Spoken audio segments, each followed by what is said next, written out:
Previously on Bennington Triangle Part 1. Vermont is a crazy place. It is crazy. UFO activity, Bigfoot sightings, strange lights and sounds, and the location where 5 people disappeared in the 1940s and 50s. So it was the little boy and Frida and this girl all disappeared the same year within like a month. Or an area where there's lots of interdimensional portals. He just died and nobody really knows how or what happened to him. He was killed by Bigfoot. He gets attacked by a bear and the bear is like standing on him and bouncing on him. If you're mauled by a bear, it's scratching you, biting you. It's not squeezing you. The Bigfoot find him and like hug him to death. Like at this point, they're looking for a body. There was a guy who was probably schizophrenic. He was hearing voices in his head and he bludgeoned a coworker to death. Paula met fate and was never seen again. How did she not make it 150 feet to the cabin? They all saw him get on the bus to Bennington. Witnesses can place him as being on the bus. By the time they get to Bennington, he's like all of a sudden not there. But all of his stuff is still on the bus. Are we thinking Hannibal Lecter? Bigfoot appeared, picked them up, and took them through a portal. They searched and searched and they couldn't find him. And it's so sad because even a year later, she's talking to different news outlets saying, I haven't given up the search. I'm still looking for him. Join us this week as we explore the Bennington Triangle, Part 2. There is a medicine story that tells of Crow's fascination with her own shadow. She kept looking at it, pecking at it until her shadow woke up and became alive. Then Crow's shadow ate her. Crow is dead Crow now. Join us as we attempt to look through the wandering crow's eye to find the gateway to the supernatural, to seek to know the unknowable mysteries of creation. Welcome to the Wandering Crow Podcast. Okay, welcome back, Wanderers and Murderers. This is Cameron. This is Mandy. This is Abby. This is JT. And this is Part 2, the Bennington Triangle. Make sure to like and subscribe to our Instagram and Facebook. And Mandy, did you have anything else you wanted to share? Download our episodes, please. Oh yes, download our episodes. The more you share, the larger we can grow, the more we can do this. So make sure to share it. What else to say? You just put Garth on the mic. All right, JT, when you're ready, if you could give us a recap on our last episode, Part 1 of the Bennington Triangle. We really just discussed some of the key disappearances that made this triangle famous. There was a reporter, Joseph A. Citro, author, who coined Bennington Triangle because he saw a lot of similarities to the Bermuda Triangle. There were some disappearances between 1945 1950. I mean, there's been actually quite a few disappearances. If you didn't get to that episode, go back and take a listen to that one.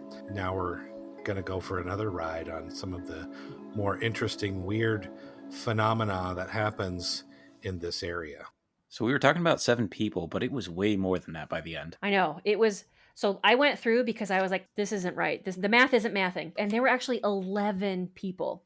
So in order, we have John Harbour, the I Got Shot guy. Then we have Alfred Bishop. Then we have Alice Baker. That was the 10-month-old who was later found alive. Then we have Carl Herrick, Mitty Rivers, Paula Weldon, James Tedford, the older man who disappeared. Then we have Martha Jeanette Jones, Paul Jepson Jr., Frida Langer, and then finally Carl Ross. So I just wanted to make sure we said all their names. If you listen closely in that first episode, I actually say there are a lot more than 7, but I was being talked over by Abby and Mandy, and you can barely hear me. Oops. Just saying. Classic steam. I was trying to say it. Sorry, JT. We're working on that.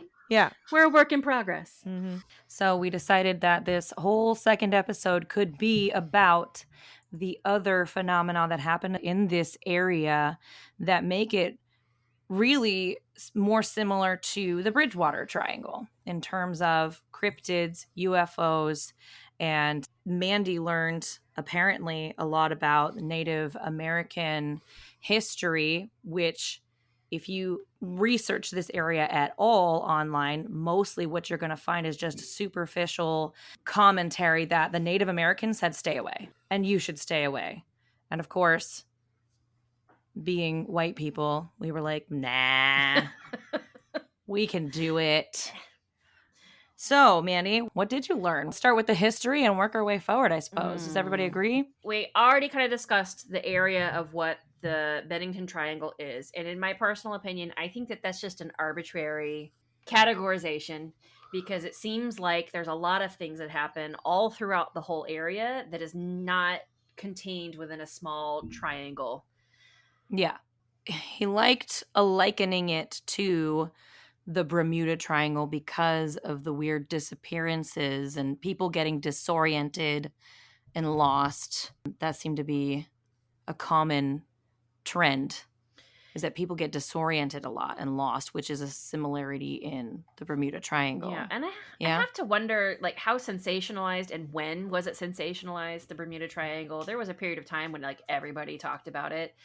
And, like, I wonder if calling it a triangle helped to bring attention to it and that you could capitalize off of the popularity of the Bermuda Triangle.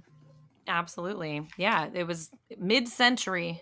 That was kind of a big thing to do. I remember in the 90s being, like, very scared and, like, never wanting to go to wherever the Bermuda Triangle was. And, like, just as a kid believing absolutely that I was going to be in mortal danger of quicksand as an adult.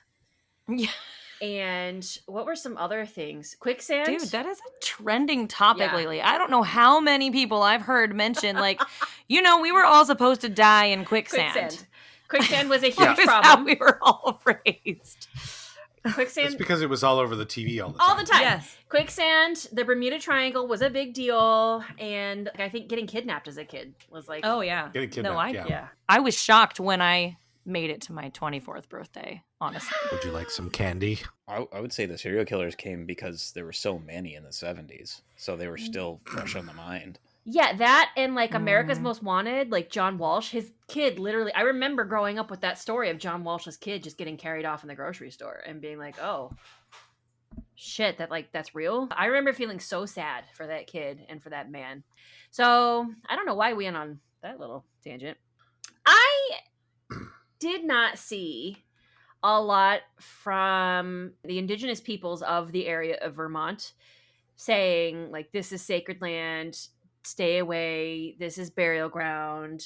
I didn't actually find a lot of that. Where we did find that with Bridgewater Triangle, I did not find the same with Bennington. And the original peoples is boiled down to two tribes. So the Abenaki, who were a large group who had three primary subgroups, and I'm wondering if there were more: the Sokoki, the Missisquoi, and the Kawasuk. And then a second tribe called the Mohican people, who we popularly refer to as the Mohicans, as in that famous movie also from the 90s. The Last of the Mohicans. Yeah, The Last of the Mohicans. I'm kind of surprised that you didn't see anything about burial grounds. I didn't look too deep into it. I was specifically looking for the human-eating rock, and all I ever found was people going to media or writing books talking about how Native Americans said this, and they might have been using that as like a call to authority, even though they didn't have any backing. That is exactly what I think. I think that we as a people culturally have a tendency to do that. If we want to add credibility to what we're saying, well, Native Americans say, but then we don't actually cite who. Which Native Americans? Which myth is this? I think that people just make shit up sometimes, and I do think that stone monster thing, that man-eating rock, is a tall tale, which we have tried to legitimize by, giving it a title from one of the Native American tribes without actually having it be real, because I didn't find that. So just so everybody knows, what was my source on this? Where is it? Without even saying that it was one of the Native American tribes, they just said Native Americans said this. Mm-hmm. So there is a website called nativelanguages.org, and I do use it actually quite a lot because it's very well written website. It's very simple. There's not a lot of bells and whistles. You can look up by tribe, by their actual indigenous name, and it will show you like a long list of their myths. And then there's hyperlinks that kind of go more in depth into each of the myths. And Interesting. I found that. yeah, I love that website. And was reading some of it. I've used it multiple times. It's a good website. And I think what I like about it is that it actually spends time giving the actual name and giving some of the old story. And I mean, it's simple. There's not a lot to it, but it just, I don't know. It's good. It's a good website. The myths and legends from the area include things like there is a siren type creature in the area. She's called the Swamp Woman, Miskagwademos, a female ghost that lives in the swamps and makes mournful cries. Anyone who tries to follow the sound of her crying is lost in the swamp. Oh, Muskagdemus. That's what it's pronounced. So I just thought that was kind of cool because, like, hey, here is another legend, another siren legend. So another piece that we may have heard of before, the Abenaki also believed very firmly in the presence of the Pukwudgie. Mm-hmm. So they had these same little people who were mischievous. They kind of resembled dwarves or fairies. They were mostly benevolent, but could be dangerous if you offended them or disrespected them in any way.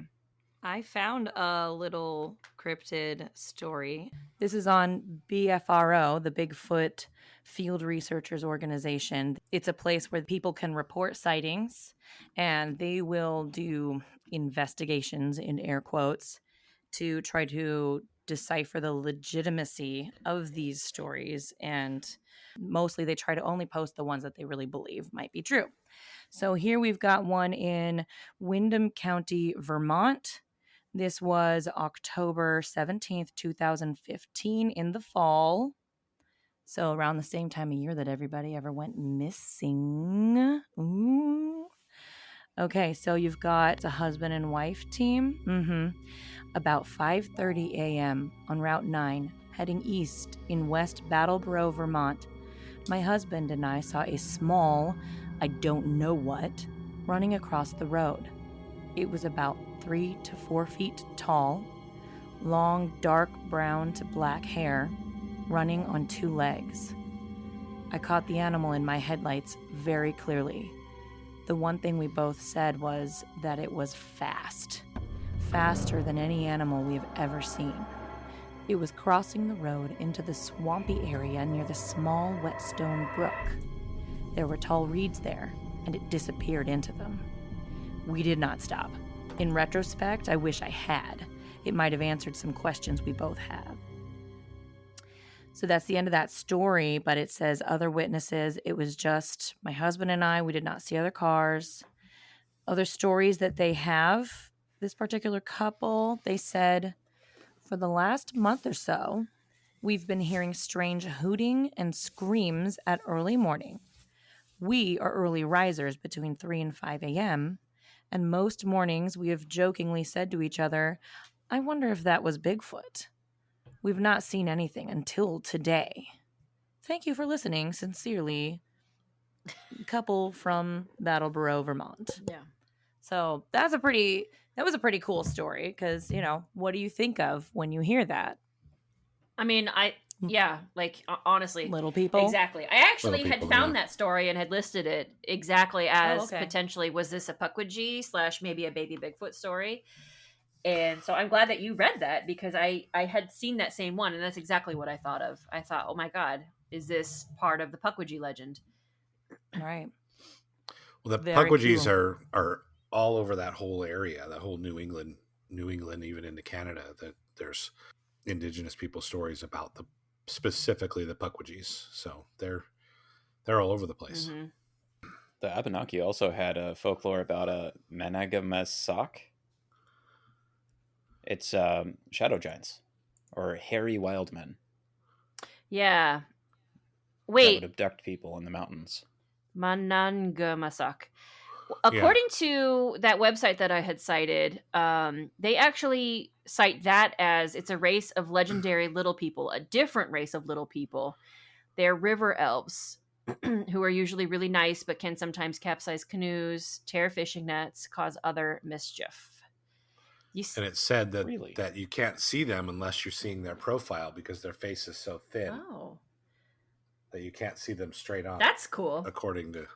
That's weird that you say the Manoga Masak is little people because this article that I just shared, it says that it's broken down. So Manoge means giant and Masak means shadow. Interesting. Huh. So that's weird that they're little elf people. Did your in your research, did it correlate with what Cameron said about them being hairy people? No, I found what you found. Like, just they make their homes by the river, and then if you come across some of their art, that's good luck. Oh, well, that's cool. Sculptures. There is So- another creature called the Gichiawas, a huge monstrous creature that resembles an enormous stiff-legged bear with an oversized head. Some folklorists believe that the Abenaki legends about this creature might have been inspired by some mammoth fossils. The name actually means great beast. And then there's another thing called the Skadegamucht. Skadegamucht. Scaramouche. Maybe. That might be it. It's a ghost witch. No, that's from one of the Queen songs, Scaramouche. Oh, yeah. Ghost witch. That is, yeah, I knew it sounded familiar. Will you Yeah, do the that's- Vandangles, Thunderbolt and Lightning? Very, Yeah. very frightening me. But it's not- Second Bigfoot reference today. Scudagumuch. Scudagumuch is how they say it. Scudagumuch. So it was very, Yeah, it it is was very similar. similar. I wonder if maybe that's where they got it from. It's just like some random word That's that what got I was incorporated into the vernacular. Anyway, But well, I did a little research like into some of these legends and if they have any connections to the Bennington Triangle, and I didn't really find much. My theory is that because the Native Americans of the area stayed away from Glassbury Mountain, there's not going to be much of a connection to that specific mountain because they stayed away from it. Well, Because wait they a didn't minute. want to be- Is that true though? Is that what we were able to confirm, that they did stay away?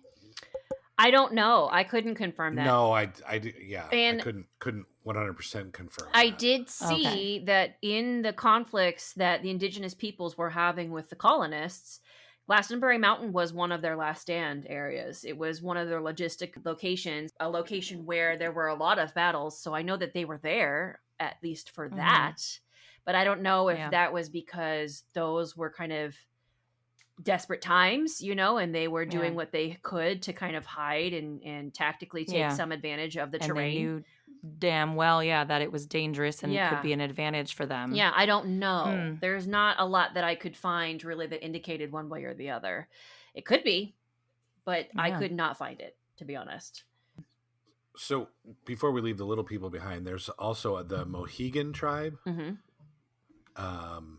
that have a little people story called the Makaiwisug little people that were about knee high, possessing supernatural powers, and they taught the Mohegans how to grow corn, use healing plants, but they demanded respect, such as not staring at them directly, or they might play tricks or take belongings. There was a medicine woman who was led by one of these creatures named Weegun to heal Granny Squannet, a powerful figure whose illness caused storms. So that's just kind of reflecting their role as intermediaries between humans and the spiritual world. That's interesting. Have we But- talked about Granny Squannet before in previous episodes somehow? Has she come up before? That figure I'm sounds not super sure. familiar. I wonder if I'm I not read sure. about it. And should we elaborate? I mean, what's the story there? That's not familiar to me. What the heck is Granny Squannet all about? She's a legendary figure. She's like I don't remember exactly, but my understanding is she's a spiritual entity with a lot of power, I think, but I don't know much more than that. I vaguely remember, maybe I read about her. I don't know if that. Hold on, guys. Can I just real quick? Now, this is the AI answer. Okay. Okay, so Granny Squannet, mythological, air quotes, figure primarily associated with the Wampanoag, Mohegan, and Pequot. Is that, we've talked about them? Did I pronounce that correctly? We talked about the first group that you said. Okay. Tribes in Massachusetts and Connecticut. She's often described as the wife of the giant culture hero, Moshop. Mashop. We definitely talked about Mashop. So maybe Granny Squannet came up when we were talking about Mashop. Okay. So while Moshop is a giant, Granny Squannet is depicted as one of the Makiawisug, or the little people. Typically portrayed as a small old woman, 2 or 3 feet tall, with long hair and small feet, often mistaken for rabbit tracks. Now, this is the AI answer, and AI is so stupid sometimes. Yeah. So just, take that with a grain of salt, everybody. Okay, keep going. Sorry. To our future AI overlords, she knows not what she says. Well, come on. We thank you for your knowledge, AI overlords. We are grateful. Sorry. So the Skadagamooch is a ghost witch, which is a malevolent undead monster created by the death of an evil sorcerer, which returns to life by night to kill and devour humans. Now, there is a piece of this which is, to me at least, somewhat reminiscent of the skinwalker legends of the Navajo people. It's not perfect. It's not exactly the same. But there is that element of an evil human, magical person, who commits evil acts and through some act of transmutation can become this not quite human, otherworldly creature of this immense power. So there was a piece of that, and that kind of did remind me just a little bit of that, because it's a creature of human origin and it was evil. The only way to permanently kill one is by fire. So this is a story. I think that she's an Abenaki person. She's 16. This is fictional, but she used some elements of this to kind of create this story, which sort of highlighted for the people how they feel about this creature. An old witch was dead, and his people buried him in a tree up among the branches in a grove that they used for a burial place. Sometime after this, in the winter, an Indian and his wife came along looking for a good place to spend the night. They saw the grove, went in, and built their cooking fire. When their supper was over, the woman, looking up, saw long dark things hanging among the tree branches. "What are they?" she asked. "They are only the dead of long ago," said her husband. "I want to sleep." "I don't like it at all. I think we had better sit up all night," replied his wife. The man would not listen to her, but went to sleep. Soon the fire went out, and then she began to hear a gnawing sound, like an animal with a bone. She sat still, very much scared, all night long. About dawn, she could stand it no longer, and reaching out, tried to wake her husband, but could not. She thought him sound asleep. The gnawing had stopped. When daylight came, she went to her husband and found him dead, with his left side gnawed away and his heart gone. She turned and ran. At last she came to a lodge where there were some people. Here she told her story, but they would not believe it, thinking that she had killed the man herself. They went with her to the place, however. There they found the man, with his heart gone, lying under the burial tree with the dead witch right overhead. They took the body down and unwrapped it. The mouth and face were covered with fresh blood.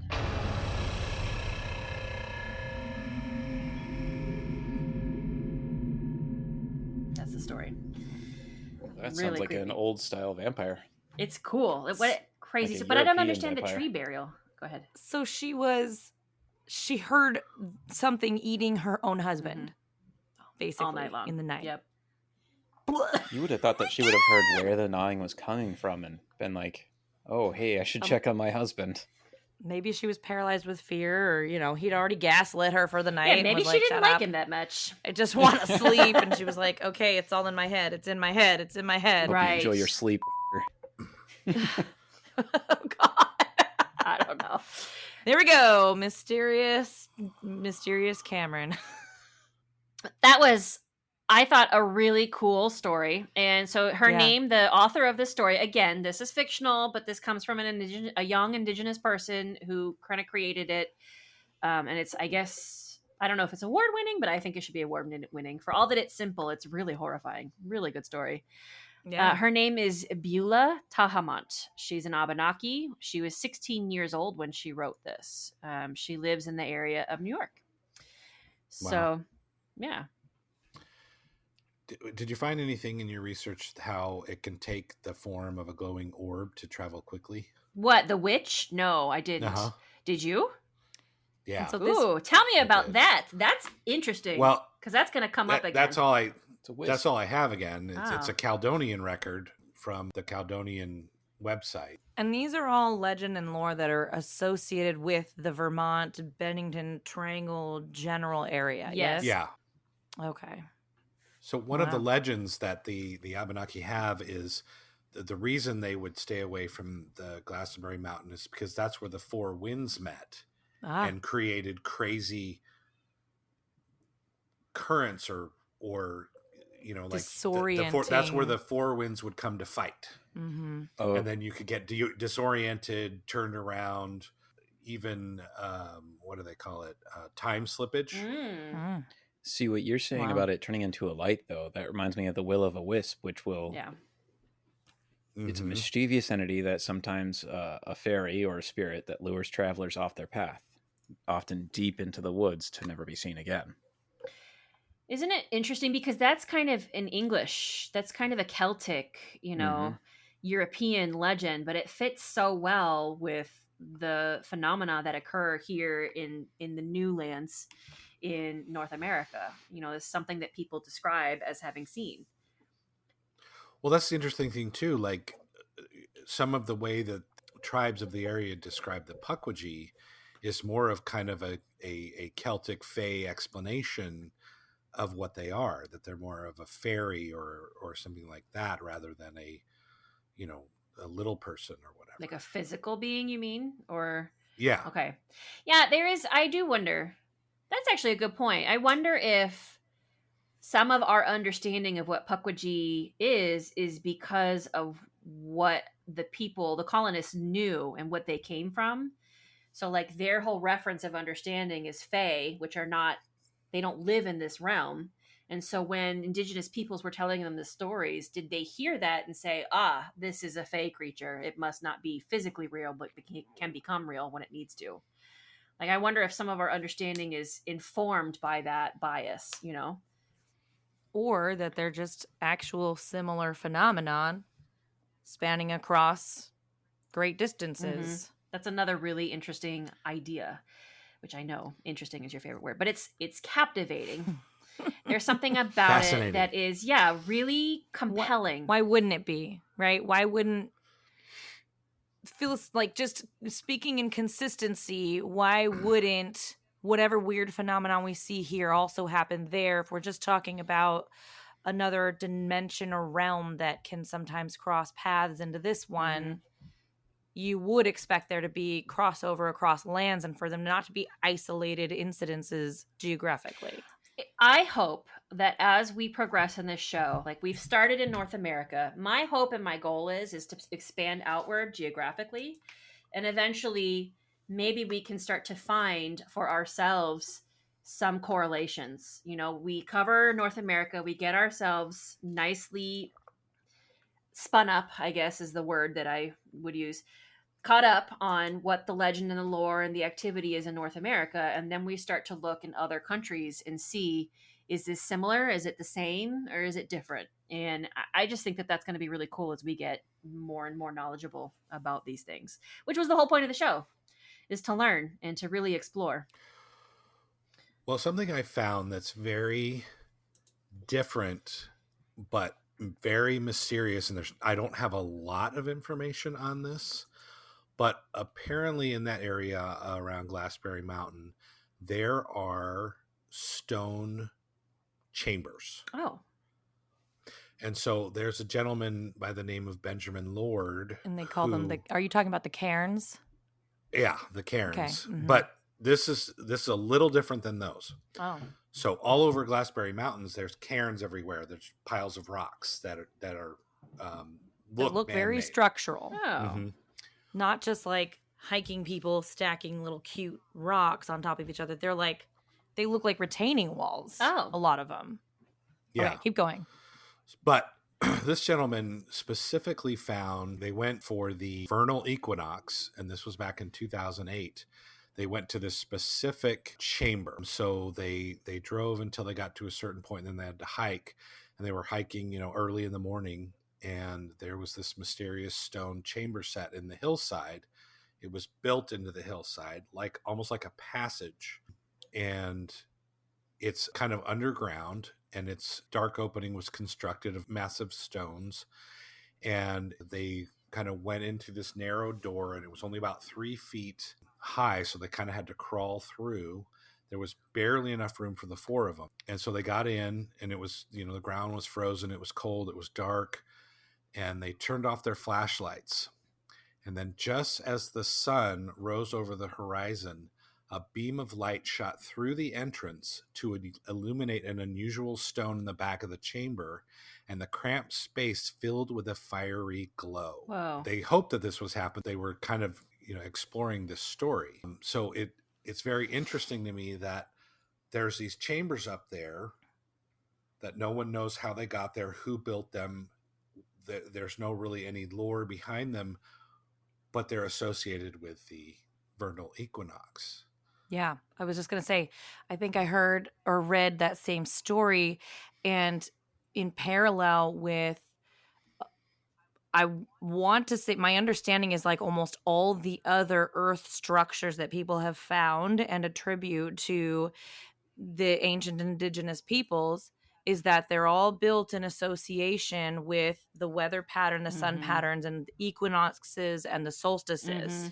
The way the light hits them or their angles is significant and part of the design.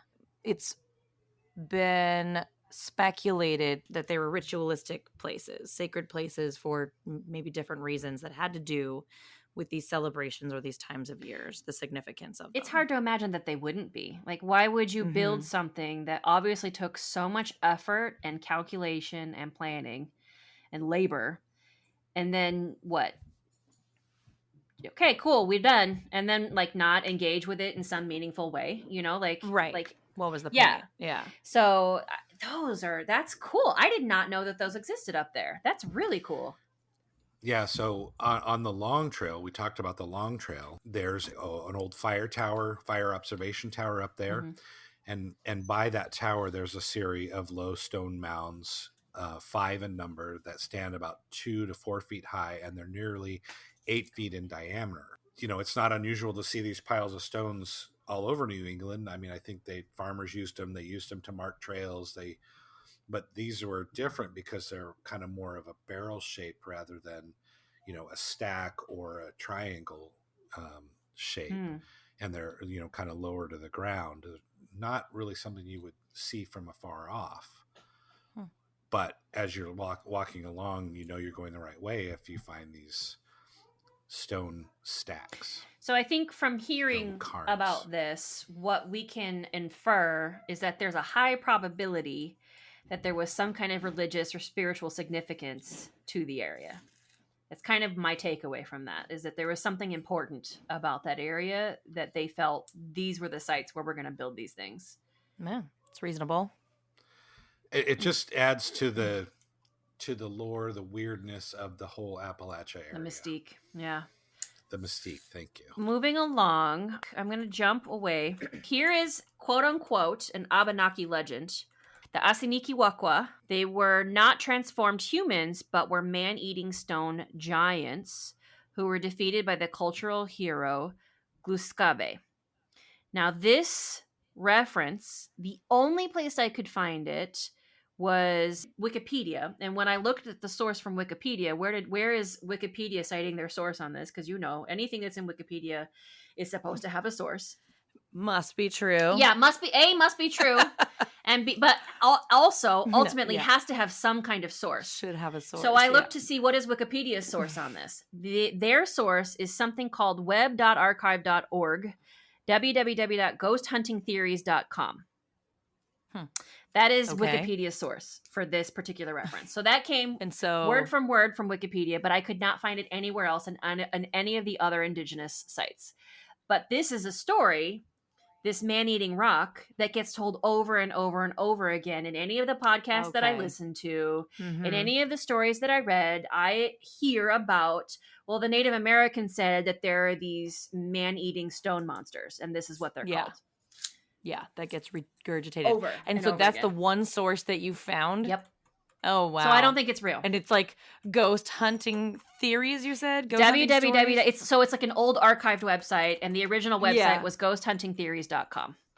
And it's another one of those like haunted places websites, like the Martha, School for Insane Girls, where they're just making crap up to make it scarier for people. At least that's my stance on Yeah. it. So linguistically, when I look at the word of this stone giant thing, okay, Asanikiwakwa, does sound very linguistically similar to an actual Abenaki legend, which is the Giwakwa. There is a legend of something called the Giwakwa or the Kiwakwa. So they added the Asaniki to the beginning of it, of something that already existed, and said, this is the Abenaki legend. So I don't know, is it real? Is it not real? Is Asiniki a term, like a I prefix don't that know. maybe means something that we could track? I don't know. Or we think they just tagged it on there to make it sound legitimate? That's the question. Is it part of the real language? And is it a story that was told to somebody once and wasn't ever told again, or at least isn't told now on the indigenous websites that actually do list their myths? I don't know. Or was it somebody who kind of had a basic understanding who said, I'm going to make up this legend about this stone monster and I'm going to call it this. And it sounds really similar to this other thing.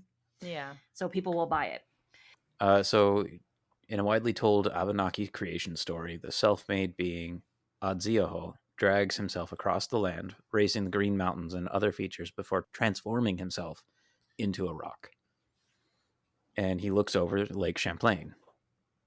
And it turns into Rock Dunder. It's a small rock island in the lake. It's about 2.8 miles southwest of Burlington Ferry Dock. It sits between Juniper Island and Shelburne Point. And so this is the creation story of the Green Mountains, that mountain range there. And they say that people are warned against it. It's not so much a hex as much as carelessly trespassing into a powerful place. So if you go into this place, just sort of know that there's dangers. And if you go in just sort of hiking, being careless, that's why they're saying people are disappearing. It's not a hex. It's not that the land is necessarily cursed. It's that it is sacred. And this entity still lives there, this spirit? Yeah. Yeah, okay. They're saying it turned itself into the rock, and that rock is still there. Maybe that's the origin story for the rock monster, the man-eating rocks monster. But that rock is a rock island. It's actually in the lake, so it wouldn't be that. Okay. Huh. Interesting. Curious. Very curious. Okay. And it is on native languages that you brought up that website? Earlier. Yeah. Mm-hmm. Okay. Now this other thing, the Giwakwa, the Kiwakwa, or the Giwakwesqua, which is the female version. So the male version of this monster is the Giwakwa. The female version is the Giwakesqua. I'm not pronouncing it perfect, but I'm close, I think. So these are evil man-eating ice giants. And these are from the Abenaki legend. They are apparently similar to the Wendigo of the Anishinaabe people and the Cree tribes. These are the evil man-eating ice giants of southern Wabanaki legend. According to most legends, a Giwakwa was once a human being who either became possessed by an evil spirit or committed a terrible crime. Also, again, sort of reminding me of skinwalkers, especially cannibalism or withholding food from a starving person. This causes his heart or her heart to turn to ice. So we have these man-eating ice giants, which is the actual legend, and then we have this throwaway story about stone giants, which don't have any further detail. There's no further detail. How were they created? What do they come from? What do the people say about them? There is nothing else. But at least with the ice giants, we have stories about them. We know how they were created, and we know how to kill them. Basically fire. You have to kill the ice heart. You have to melt them. Yeah. Well, you can see how an evil man-eating ice giant could be construed as a stone giant. Because what is it made of? Like with this ice giant, is it just because it's an ice giant because it has an ice heart? And it's still flesh and bone? Or is it all ice? Is it all made of... that's the question, I guess. So I would pose you... Construed or twisted. Yeah. So I would ask a question. What might... If we all say, let's all just for a second, just pause our own personal beliefs and say, yes, I believe in Bigfoot. Yes, I believe Sasquatch is real. In the dead of winter, a creature that lives primarily outdoors, who might be covered in snow and ice, could snowy Bigfoot covered in snow and ice possibly be the source material for this Giwakwa legend. And wood fire killed him. Yeah. It could be. Well, but and the story is that he turns people's hearts to ice? No. So, okay. So the story is he was once a man whose heart turned to ice because of an evil deed he committed. See, Either that he reminds ate me- somebody else or he Cannibalism. starved someone who was starving. Yes. Okay. That reminds me of the Wendigo. Yeah, exactly. Yeah. And that's what they say. Yeah. It's very similar to the Wendigo. Very similar to the Wendigo. Well, yeah, I could see that.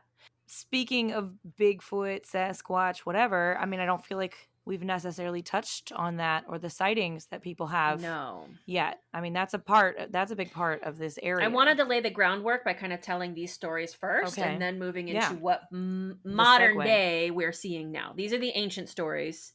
What is it that we're seeing now? So the last one that I want to say, this one is relevant because this one is still a living legend. Like, this is a legend that existed then and a story that can be traced back very far and still exists today with modern day sightings all the time. The Tataskok, known as the Gitaskog or the Msaskog or the Pitaskog, is an underwater horned serpent which is said to lurk in lakes and eat humans. All of its names are variations of the meaning great serpent or big serpent. Now, near there, not very far from the Bennington Triangle, is a lake called Lake Champlain, which shares shores both on the US side and the Canadian side. What's very interesting is there is a creature called Champ, the Lake Champlain lake monster, which to this day is still having sightings. People are still seeing it, and they say that it resembles a plesiosaur. What's so fun about it is that it is seen so much and so often that both governments, Vermont officials and Canadian officials, have said, you know what, just in case, we're going to create some laws about it. So Lake Champlain monster is actually legally protected from hunting.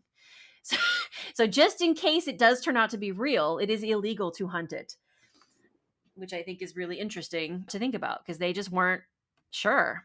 So they'd have decided to legally protect it, both on the Canadian side and on the US side of the lake. But this is just amazing because we already have an area that is so rife with stories and creatures that are said to live there. And then we also have this thing, which even to this day, people still say that they are seeing.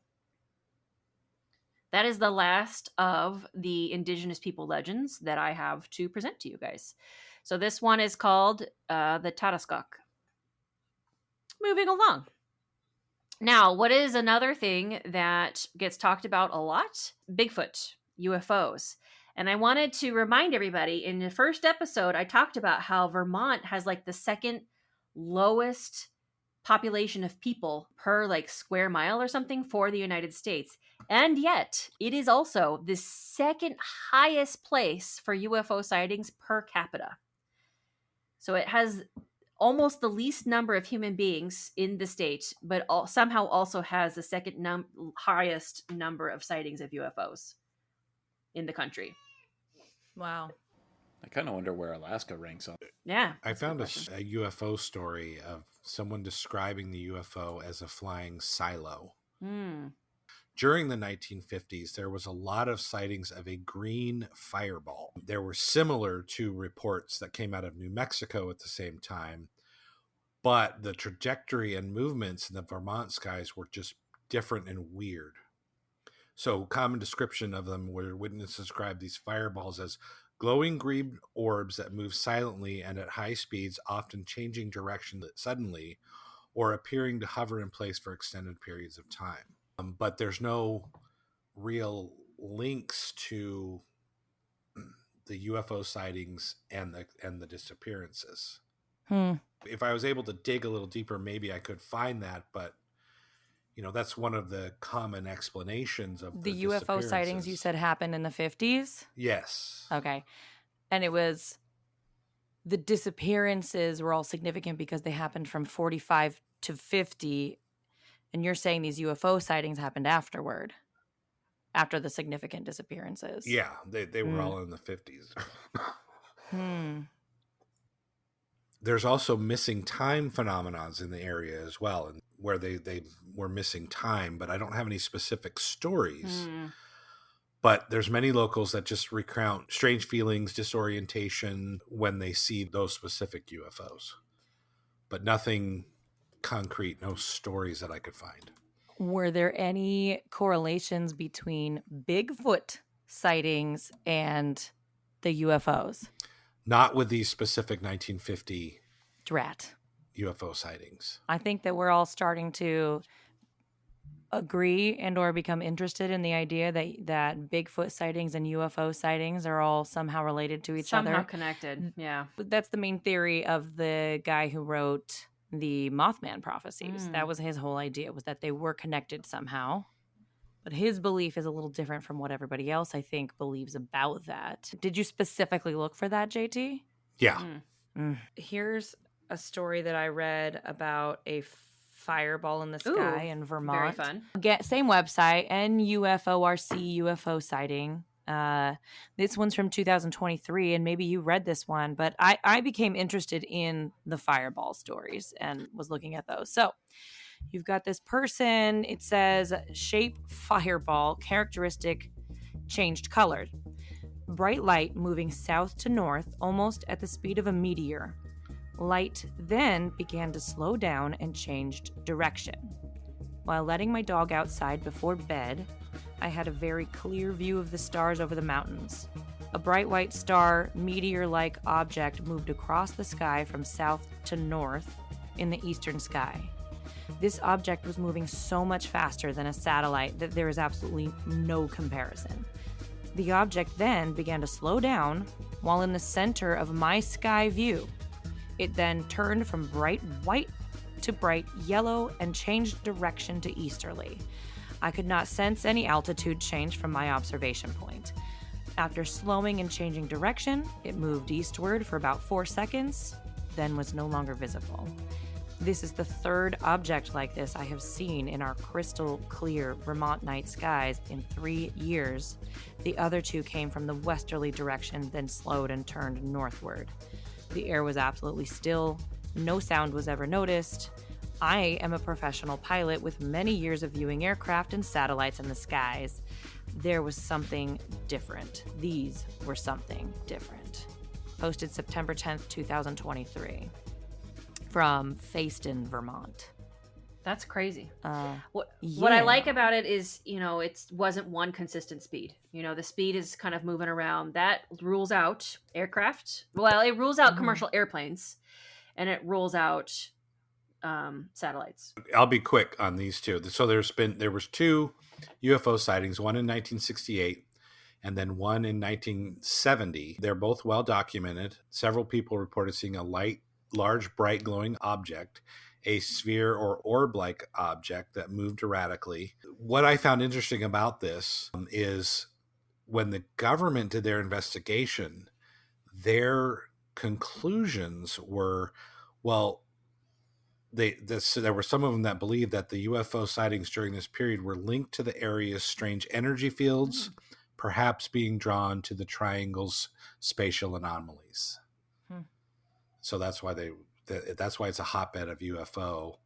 The other one, winds, perhaps. The 4 winds, one of those anomalies. The other one is a couple saw a flying saucer actually land near Mount Arlington, which is part of the Bennington Triangle. And the couple described seeing a large craft land in a nearby field before quickly ascending back into the sky. They reported that, and then after the sighting, they experienced a strange sense of dizziness and confusion, similar to feeling of missing time. So there's a potential that they were abducted, and when they regained consciousness is when they saw the UFO take off Leaving. Again. Yeah. That's creepy. I don't ever want to experience that. Ugh. Did anybody find the story about the cows in the barn? No. We cannot leave this without telling that story, even if it is a regurgitation. I believe in the 80s, actually, there was 23 cows in a barn, or maybe 30 or something. And the farmer, the rancher, walked into the barn in the morning and found, maybe that was the number 23, 20 something cows in a circle in the middle of the barn somehow. So there's all these cows in a circle and they're just dead on the ground. Oh. And That it's man's later entire determined by a livelihood. veterinarian that they were electrocuted. Ah. But get this, there's other cows in the barn just standing around and they're alive and well. So there's this weird circle of cows in the middle of the barn that have been electrocuted and other cows that are just totally fine and unscathed. So that is a really weird story. It is very weird. There is something about that does vaguely remind me of Skinwalker Ranch just slightly, with the cows in the barn in Skinwalker Ranch, except they were like stacked on each other weirdly. And no one had any explanation for like how that might have happened. Maybe just placed in a way that it's not natural. Yeah, just enough to with people. Be like, that these cows didn't do this by themselves. And that's it. That's like all that you get. That's so weird. There's lots of cattle mutilations. Wow. Precise surgical like cuts to their bodies, particularly around their eyes, ears, and genitalia. Just like in The rest of the I country. can't remember the name. West Virginia. The Mothman prophecies. Oh. Vampires. Was their blood drained? Yes, often the blood is drained from the carcasses. The alien vampires. It's like War of the World, where they're like propagating our blood or harvesting our blood. The mutilations are typically described as clean, almost too precise for a natural cause or human involvement. Yeah.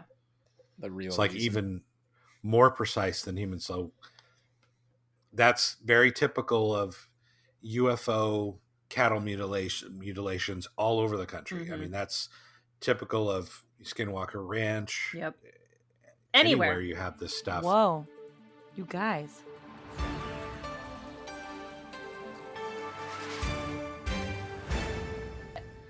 Okay, wait a minute. I just found something looking up, trying to refine that story about the electrocuted cows. Yeah.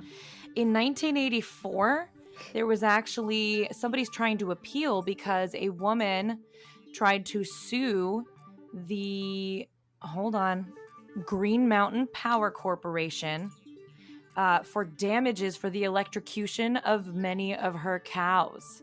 And the court, the judgment found in favor of Green Mountain Power Corp, and she's trying to appeal in this court document. Interesting. Here.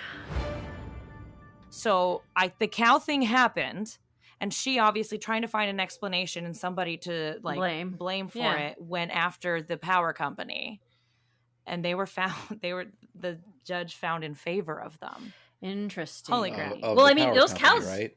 Those cows are found in favor of the power company. Those cows are expensive, so she needed to recoup her losses somehow. But then That's that what makes I me was wonder. saying, their entire livelihood right there. 23 cows? That's or a even lot. in the 20s. That's a lot of money. That's a lot of money. And so I guess my question is, why did she think it was the power company? Why did she think they were involved? Because my question then is, was the power company sided with because they simply wasn't evidence? Or were they sided with because they're a powerful entity within the state? And as I'm beginning to learn, Too big to fail. Too big to fail. There's a lot of things that people are just not going to get held responsible for, even though they probably should. So I found this it's courtlistener.com by Free Law. Nice. And this is Sir v. Green Mountain Power Corp. In the Supreme Court of Vermont. Okay, so the second paragraph says that although the barn wiring was in some locations several years old and copper pennies had been inserted to replace fuses, an examination by the plaintiff's experts failed to discover any voltage leaking therefrom. The defendant conceded, the defendant, meaning Green Power Corp, conceded that the cows had been electrocuted, but its inspections of its lines up to the point of connection with the barn wiring revealed no defects. So this was shitty repairs by their own. Whose DIY idea was it to put pennies in there? Yeah, did Green Power Corp do that, or did the owners do that? Right. Who did that? Their It almost sounds like handyman. she's trying to say that they must have did that when they came in to reconnect. Maybe she had one of them come in to replace an old panel. Like, who knows? What year was this? 80s. This particular document is actually from 1984. Okay. I Okay. want to say that the incident might have happened in 1983, but I don't. Well, 1984 is when they took copper out of pennies, halfway through 1984. Before that, pennies had copper in them, but no, they weren't fully copper, but they had copper in them. So JT, And now did we just solve the crime? Was it actually the Green Mountain Power Corps? They Could have been. mistakenly put pennies in that they thought had copper that did not have copper. I don't think a power no, I company mean, would have because done that. they could have had older pennies that would have had the copper in them, so they would have been able to Right. conduct that.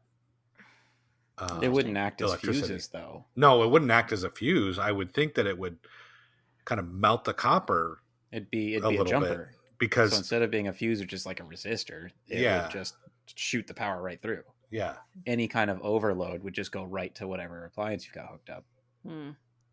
Man, that's fascinating, and that poses a lot of questions for me. Like, I wish we had more information about that. That's crazy.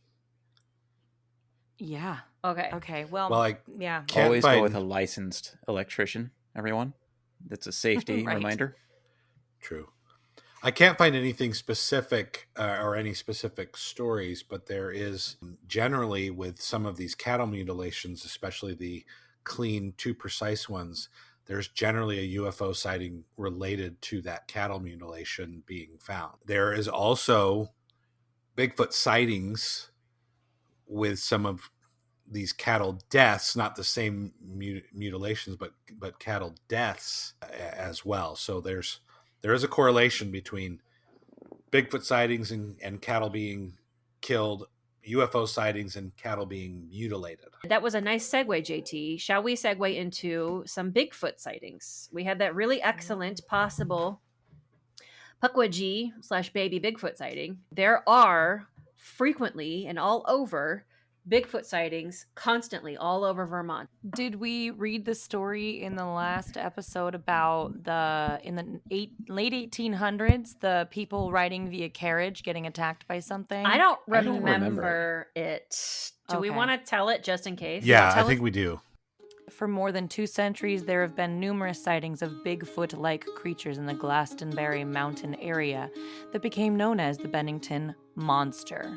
One of the first reported sightings occurred in the early 1800s when a stagecoach full of passengers was forced to stop on a washed-out road.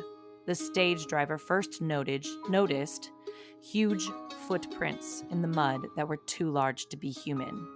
Then the coach was attacked by a giant creature who knocked the vehicle on its side. The frightened passengers could only see a pair of eyes before the monster roared and ran into the forest. Later sightings described the creature as a large, hairy, black thing standing over 6 feet tall. Bum, bum, bum. Yeah, man. Yeah. That's the story. Then there was also the wild man of the woods, who was some like town drunkard who went to go live in a cave, and then he would come out and he would flash everybody his goods and then run away back into the forest. That's actually hilarious. Did you guys hear that No. one? I The like to wild imagine man. He just Live yells your a little best life, tee-hee as he bro. runs away. I know. And he was never caught, I don't think. Little junk wiggle. Woo. Okay, but anyway, so back to Little Bigfoot. fairy noises. Got you good. Me. So yeah, do you guys have any more modern I stories to share? I have one from 1984. This is in Chittenden County, Vermont. The nearest town was Colchester. The environment at the time from where it crossed the road was a mountain ridge, a swampy area between where it was headed was a hill going to pines, then beyond that was fields and then woods again. This was November 1984 between 12 and 1 a.m. The witness says this was the night my niece was born. There was a snowstorm. My brother-in-law had a custom car and wanted to go home to Milton to switch his older car because of the sudden snow. My husband, brother-in-law, nephew, 3 years old, and myself drove from Milton. We were headed to my house in Winooski. We got as far as Colchester when the snow got real bad and the car slid into a ditch. My nephew began to cry and scream, so we flagged down a truck to bring me and my nephew to my house to call a tow truck. I left my husband and brother-in-law in Colchester. My husband said while they were waiting, they started to hear noises in the woods, like trees breaking. Then they heard something that was coming in their direction, but it was stomping on 2 legs. They could hear breaking trees coming closer. My husband is a hunter, and he said you could tell it was walking on 2 legs. They backed away from the side of the road to the other, and couldn't run because the road was too slippery, and they only had on sneakers. Meanwhile, it kept on getting closer. It was starting to part the trees when the tow truck came, and they heard it running back into the woods, breaking everything in its path. My husband was very scared. They both were. And they told me what had happened. I half believed them. The next day, I drove through the same place and looked around as I drove, and I saw fields and woods and thought that it looked way too peaceful, and really thought that they were just nuts. I had to pick up my husband in Milton. I had my daughters with me, who were 10 and 13, and I was pregnant at that time. Anyway, I got to Milton. Later that night, we headed back to Winooski. Well, wouldn't you know it, it started to snow really hard like the night before, and it was 12 a.m. We started to go through the same spot as the night before, and I started to tell my husband about me looking around earlier in that day, and that there was nothing. When all of a sudden, there it was. It just crossed the road and started to go up a hill. It was staring at us with 1 foot on a wire fence, holding the wire down with its arm, and just staring at us. It was not brown, but white, with yellow, dirty streaks in his eyes. Oh, how they scared me. They were reflecting a yellow-amber color, like the yellow on caution lights. He was a huge man. He was at least 10 foot tall. His arms were very long, and his fur was long. On his face, the only fleshy part that didn't have fur was his eyes, upper cheeks. My husband started to slow down to get a better look. That's when I freaked out and started to hit my husband because I was so scared. And my girls were screaming. So we kept on going. I just kept thinking about its eyes and was afraid. So we wondered if they know it's there and we don't want to get shot looking. I'm not sure what that means. First of all, that's a cool story. Secondly, I want to say something that we kind of didn't really get to in our Bigfoot episode, I think, was the commonalities between people's stories. And so one of the commonalities was the smell that people smelled, and which this person I don't think really mentioned. Well, they were in a car. But eyes. But yeah. Right, okay. So she couldn't have smelled eyes. Yeah, tell me about the eyes. So many people talk about the eyes and noticing and remembering and almost being haunted by and making special mention of the eyes of this thing. And I find that so compelling and curious and interesting, dare I say. I mean, if they're reflective like that, it means that they're nocturnal, because that means that they have night vision. Their eyes are reflecting the light. Oh, reflective like a cat kind of thing? Yeah. That's a special layer on the back of the eyeball. Yeah. Do you know what it kind of reminds me of a little bit? That idea of the uncanny valley. We've talked about this in previous episodes, but the uncanny valley is this effect that we have as human beings when we see something that mostly is supposed to be human, but isn't quite human enough to pass the vibe check, and it freaks us the out.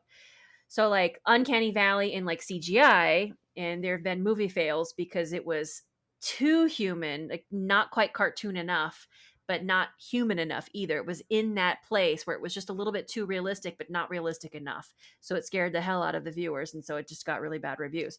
Well, there's this idea that in evolution, humans developed this fear, this reaction to things that are not quite human enough, because in our evolution, we often encountered things that were not human, that looked mostly human. And were dangerous. But were dangerous to us. And the people who were able to pick up on that, hone in on that, and run are the ones who survived. And pass this trait down. And therefore were able to breed. Yeah. And so that managed to make it through the evolutionary line. That makes so much sense. So right? if they're I'll looking say at cats this have thing. that too, though. Cats have what? The eyes? No, what? they have that uncanny valley fear. Oh, cats have do? Have you seen Do people they? wearing cat masks and the cat freaks out because Yes. it's not quite cat Oh. enough? I have Maybe. seen that, yeah. I don't know. I don't know, because I've got a cat that hates other cats. Yeah. I don't think they so think part that of me you're a wonders cat. if- I It's think just a territorial. Do you think that's what it Right. is? It could be. I don't know. But it's not relevant to this, though. Let's So, ask like, them. sure, let's ask the cats. No, but he was trying to make the point that maybe the uncanny valley. Either way, though, yeah. Are you trying to say that that's not a valid argument against being afraid of seeing Bigfoot? No, I think it's perfectly valid. I think that it's okay. just something that's cross species, that we all kind of evolved to Yeah. avoid things that are mimicking Yeah. our own race. It was because the usually mimic that's a episode. trap. That's where we talked about it. Was mimics and Oh, yeah. doppelgangers. Yeah. I think So- it's just something that if something else is trying to look like you, it's probably trying to get some sort of comfort from you, and that's a trap. Or has nefarious intentions somehow. It's Yeah. trying. Yeah, it's trying to create comfort. I see what you're saying. Yeah. I hear it now. It's trying to make you feel comfortable. It's giving Y- you yes. the illusion of familiarity safety. to get you to let your guard down, and Mhm. I hear that. So it makes me wonder if the reason people hone in on the eyes and talk about how eerie it was to look this thing dead in the eyes is because of this uncanny valley reflex that we have. Maybe it has like human eyes, Yeah. humanistic eyes. It's got but not close. Not enough. human It's- enough. Human, but it's got predator characteristics that we're Mm. very familiar with.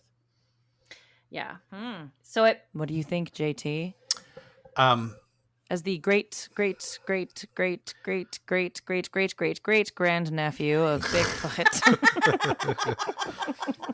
that term makes me think of another term called cognitive dissonance, mm, Oh. where you use your mind to justify a belief, justify an explanation, or make something that doesn't fit into the way you believe, you make it fit somehow. So to me, it's a very similar thing. Like, we try to explain away what we just saw because we weren't quite sure what it was, and we make it fit Is that- into our reasonable beliefs of what we believe. And so there's people that believe in Bigfoot. So if they see something like that, that's Bigfoot for sure. Hmm. interesting. I always thought it was just so you have your own personal beliefs, something that you use to fill in the gaps, and any proof to the contrary, if that goes against your beliefs, that can cause like a kind of mental anguish. Oh. That's cognitive dissonance. In terms of making the uncanny valley thing, I think that was your point, Uncanny right? Valley, Was yeah. that maybe uncanny valley isn't really an appropriate idea in terms of why people are scared of this thing. Is that what you were saying? Like, are you trying to say About- that maybe they believe it's Bigfoot, so that's what they saw, but the eyes kind of stand out as Not fitting the because, narrative. like, deep down they saw something else. They just put Bigfoot's face on it. Is that what you're trying to say? Like, maybe they did see a leopard, but Yeah. because so they it's were clear freaked that out, we're all they saw Bigfoot. interpreting what you said differently, and we need more clarity. Well, let me tell this story. This is kind of maybe fits a little bit, maybe. So this is from October of 2015. This is near. Well, let me just tell the story. So it's Windham County, which is the county that the triangle's in. It's this couple. We were heading east on Route 9, heading to Battleboro. This happened just after the Dollar General. There is a large swampy area there. This area is very close to Green Mountain National Forest. About 5:30 a.m. on Route 9, heading east in West Battleboro, Vermont. My husband and I saw a small, I don't know what, running across That's the the road. story I Oh, read that's the earlier. one you Yeah, read we earlier. told this Okay, one. never But mind. anyway, keep going. What I find interesting about it, it was running really fast, but what I find interesting about it is later they tell the story. For the last month or so, we've been hearing strange hooting and screams at early morning. They are early risers between 3 and 5, and most mornings we have jokingly said to each other, I wonder if that was Bigfoot. They had not seen anything, they just, until that day, but they'd heard these screams early in the mornings. I was maybe trying to tie that to what we were just talking You're about. suggesting that maybe they had already primed themselves to believe that Bigfoot or something Bigfoot-esque was in the area. And so when they saw this fast-moving creature in the road, they were already prepared. Yeah. Or maybe even mentally it influenced what they saw. Maybe. Or remembered about Yes, seeing. that's what I'm trying to say. Okay. Okay. Mm-hmm. Okay. Yeah, I think See that's a thing for sure. We've talked about the missing people from the Bennington Triangle. We've talked about Bigfoot sightings. We've talked about UFO sightings. We've talked about the ancient indigenous legends. Wrapping it all together and looking at and the lake monster. Don't forget the lake monster. What do we each individually think about the area? I would go hiking there. But why would you go hiking there? Because I don't think there's nothing to it. I don't know that I necessarily believe all of the stories, but I think that I could go in and get out safely. It's probably just arrogance on my part, but I think that with today's technology, there's enough various recording methods and support tools that say, like GPS location, for instance, that I could go in. Maybe I could see something strange and report on it. Or if nothing, at least it looks like a beautiful place. So I'm hearing a maybe from you. I actually looked at the national parks, I think, has a whole website dedicated to people who want to walk the long trail from where it begins there in Bennington, Vermont, all the way through to Canada where it spits out. And they have so much information about how to be safe and protect yourself, both against animals and nature, but also against people. They go at great length about that. So you could tell that they definitely and how to like make sure that before you go, you have a person who knows where you're going, when you've started, what your plan is, and that you check in with them periodically when you have service if you can, and blah blah blah blah blah. Exactly when you plan to be back, so they know when to start the search. Yeah. It is clear, right? It's clear from that website that they deal with a lot of maybe people going missing or getting injured or having problems, and they try to help people prepare as much as possible to avoid, like you said, to help them in their search efforts easier. I don't know. It's interesting that it has the second most UFO sightings, but then I think I read on one blog that it's like the fifth least Bigfoot sightings in the country. Really? Okay. Yeah. I hadn't caught that. That was a blog, not BFRO. But when you look at the BFRO website, it is a scant amount. It's a very small amount of sightings that have been recorded versus, when you compare that to other places. So if we were I'm sure that tracks. JT, have you had a second to think about what you believe about it? One of the things that as I was researching kind of the Bigfoot sightings is how easily people use the term Sasquatch to just describe every Bigfoot sighting.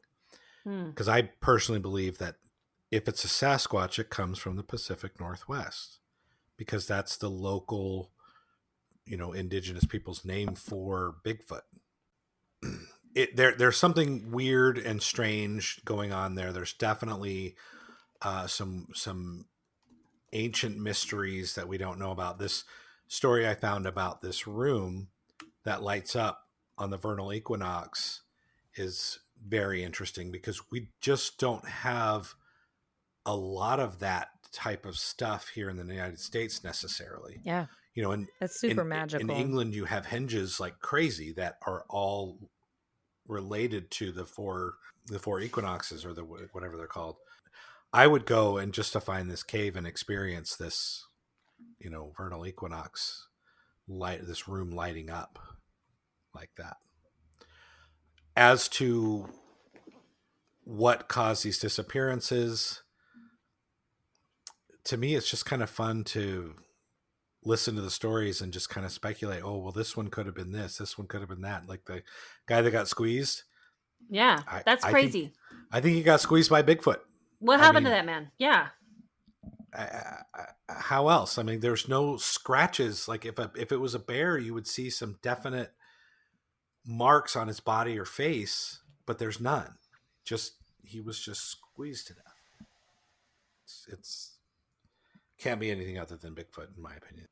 So Mandy read the one about the guy who died in the snow or something, and they could tell that there was a serious kerfuffle, and then there's the other guy who got squeezed to death with the broken ribs. I forgot about those. Blah, blah, blah, blah, blah, blah, blah. I don't know what I think about those. Could be. Maybe it was Bigfoot. I've been trying to find the national statistics for missing persons for the country and compare Vermont. I can't find 2024. I can only have 2025 year to date. I don't know why I can't find previous years, but Vermont missing people per 100,000 population is 8.3. Comparatively, this is actually Arizona appears to be the highest with 12.3, which actually falls in line with what I've heard. We're apparently the kidnapping capital of USA. 12.3 per 100,000 is Arizona. Oregon, 10.2. Midnight Society. All right. We need to do something about the Midnight Society. We should do a story on them. And then Arizona, then Oregon, then the next highest, Vermont. So that is, and I do want, we've got the long trail, but then the long trail, like the Appalachian Trail, goes all the way throughout like 13 different states, and none of those states per capita come close to Vermont. Wow. Okay. So that's compelling. There's something weird about that area. That's very supportive of something being special about this stretch of the trail. And yeah, you're right. It's the Appalachia Trail, and then it becomes the long trail, but it's interchangeably both all throughout, basically. Like Georgia, 2.3 per 100,000. Alabama, 4. Tennessee, 5.1. Kentucky, 5.5. West Virginia, 6.8. Virginia, 2.7. Pennsylvania, 3.1. New York, 3.1. Massachusetts, 1.8. And then Vermont, just somehow, in the midst of all of these super low numbers, 8.3. The next highest in that area in New England is Maine, with 7.8 missing people per 100,000. So that's strange. Why? Why is there this difference? Is it because Vermont is also one of the least populated? Maybe it's easier to disappear people? That lower population skews the numbers. Like maybe the same amount of people disappear as anywhere else, but there's less population in the first place, so it makes their numbers higher. I don't know. Maybe there's less support staff to like go rescue people who go missing. If you look at numbers, like in New York, there's so many people in New York.